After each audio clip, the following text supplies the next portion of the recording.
There's no feeling more intense than starting over.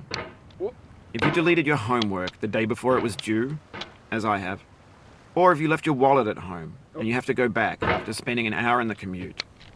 If you won some money at the casino and then put all your winnings on red but it came up black. If you got your best shirt dry cleaned before a wedding and then immediately dropped food on it. If you won an argument with a friend and then later discovered that they just returned to their original view. Starting over is harder than starting up. If you're not ready for that, like if you've already had a bad day, then what you're about to go through might be too much. Feel free to go away and come back. I'll be here. Alright, thanks for coming with me on this trip. I'll understand if you have to take a break at any point. Just find a safe place to stop and quit the game. And don't worry, I'll save your progress, always. Even your mistakes. This game is a homage to a free game that came out in 2002, titled Sexy Hiking. The author of that game was Jazzuo, a mysterious Czech designer who was known at the time as the father of B games. And B games are rough assemblages of found objects. Designers slap them together very quickly and freely, and they're often too rough and unfriendly to gain much of a following. They're built more for the joy of building them than as polished products. In a certain way, Sexy Hiking is the perfect embodiment of a B game. It's built almost entirely out of found and recycled parts, and it's one of the most unusual and unfriendly games of its time. In it, your task is simply to drag yourself up a mountain with a hammer.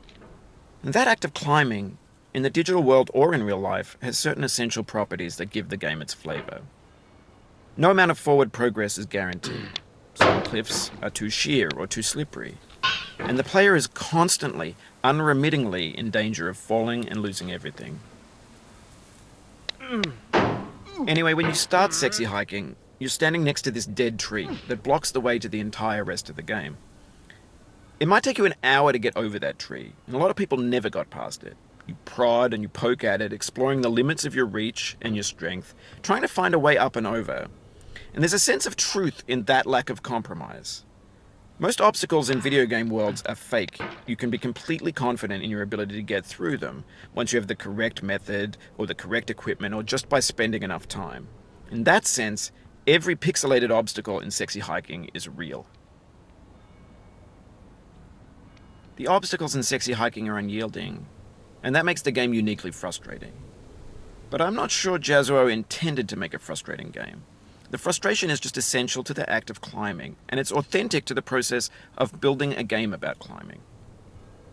A funny thing happened to me as I was building this mountain. I'd have an idea for a new obstacle, and I'd build it, test it, and it would usually turn out to be unreasonably hard.